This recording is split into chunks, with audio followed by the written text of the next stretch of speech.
সুপ্রভাত বন্ধুরা, আজ 13 নভেম্বর বুধবার। শুরু করছি চিন্তনের মুখ্য বার্তা। প্রথমেই দেখে নেব আজকের আন্তর্জাতিক খবর। রাশিয়া উত্তর কোরিয়া পারস্পরিক প্রতিরক্ষা সহায়তা চুক্তি আইনে পরিণত করল রাশিয়া। 6 মাসের মাথায় বরখাস্ত করা হলো হাইতির প্রধানমন্ত্রী গ্যারি কনিলকে।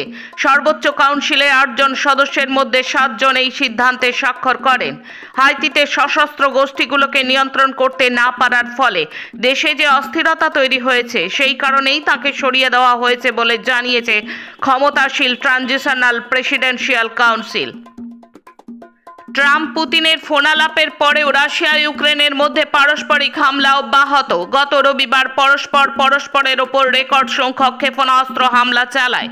আন্তর্জাতিক দুনিয়া আগামী জানুয়ারিতে ট্রাম্পের শপথ নেওয়া পর্যন্ত অপেক্ষা করছেন, কারণ ট্রাম্প ঘোষণা করেছিলেন তিনি এবার ক্ষমতায় আসার 24 ঘন্টার মধ্যে ইউক্রেনের যুদ্ধের অবসান ঘটাবেন।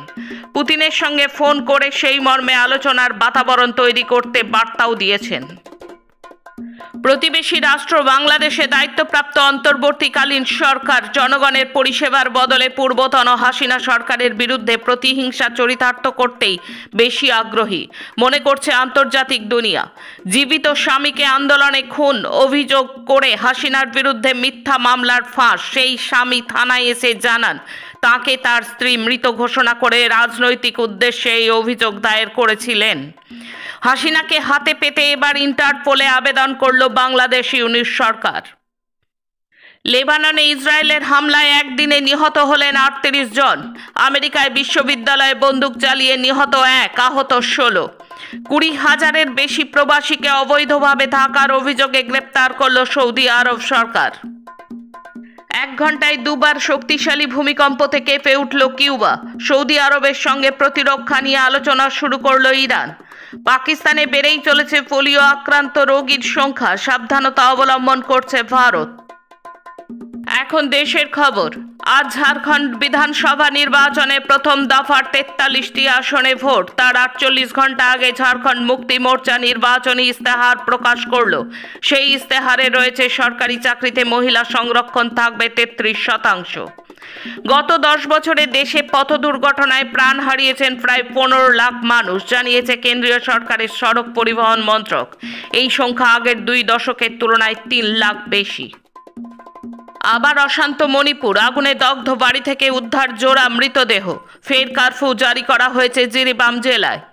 দায়িত্ব নিয়ে এই পদ্ধতি বদল আনলেন সুপ্রিম কোর্টের নতুন প্রধান বিচারপতি সঞ্জীব খান্না। জানালেন দ্রুত শুনানির আবেদন জানিয়ে মৌখিক আর্জি আর গ্রাহ্য হবে না। গত 1 বছরে শুধু তরিতরকারিতেই মূল্যবৃদ্ধি হয়েছে 42%। এটা দেশে 14 মাসের সর্বোচ্চ মুদ্রাস্ফীতি। উত্তরপ্রদেশের সরকারি চাকরিকে ঘিরে বাড়ছে দুর্নীতি, প্রশাসনিক বিশৃঙ্খলা, স্বীকার করে নিল যোগী সরকার। মহারাষ্ট্রের প্রথম দফার ভোট আজ। তার আগে রাহুল গান্ধীর প্রতিশ্রুতি, নির্বাচনে জিতলে মহারাষ্ট্রের কৃষকদের সংকট মেটানোর চেষ্টা করবে ইন্ডিয়া জোটের সরকার। ঝাড়খণ্ডে ভোটের মুখে অমিত শাহর হুঙ্কার, অভিন্ন দেওয়ানি বিধি লাগু হবেই। ঝাড়খণ্ডের মাও উপদ্রুত এলাকায় ল্যান্ডমাইন আতঙ্ক। কপ্টারে চেপে ভোট কেন্দ্রে পৌঁছলেন নির্বাচনী কর্মীরা। G20 শীর্ষ বৈঠকে যোগ দিতে ব্রাজিলে যাচ্ছেন মোদি। 6 দিনের সফরসূচিতে আছে নাইজেরিয়া ও গায়নাও। আসছি রাজ্যের খবরে। মনোজ মিত্র চলে গেলেন, তার মৃত্যুতে শোকস্তব্ধ সংস্কৃতি জগৎ। রাজ্যে 6 আসনে ভোট গ্রহণ আজ। 2 বাসের রেষারেষিতে মৃত্যু কিশোর ছাত্রের। প্রতিবাদে বিধাননগরে ধুন্ধুমার। দুর্গাপুরের সমবায় ভোটে মনোনয়নে বাধা শাসক দলের, পথে মহিলারা। বিধ্বংসী আগুনে পুড়ে ছাই কালিকাপুরের বস্তি। ট্রাম্পকে হিন্দুর বন্ধু প্রমাণে মরিয়া প্রচার মোদি বিজেপি আরএসএসের। আজ উপনির্বাচনের আগেই বসিরহাটে শুট আউট, তৃণমূলের হাতে তৃণমূল কর্মী খুন। হুগলিতে shoot out, point blank range থেকে ব্যবসায়ীকে গুলি। বাংলায় ছাত্রদের ট্যাব বাবদ 10,000 টাকা করে দেওয়া টাকা মুহূর্তে চলে যাচ্ছে অন্য কোনো অ্যাকাউন্টে। বিরাট দুর্নীতি সামনে আসছে। শেষে খেলার খবর। কার্লসেন প্রজ্ঞাদের ছাপিয়ে তারকা 3 বছরের দাবারু অনিশ। দাবার মঞ্চে দাপিয়ে বেড়াল খুদে।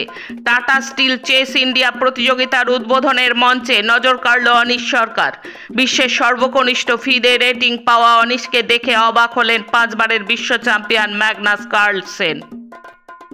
মহিলা দলকে নিয়ে আগ্রহ তৈরি হয়েছিল বাংলার ক্রিকেট মহলে। জাতীয় টি-20 প্রতিযোগিতার ফাইনালে হতাশ করলেন রিচা সাইকারা। মুম্বাইয়ের কাছে 10 উইকেটে হেরে গেল বাংলা।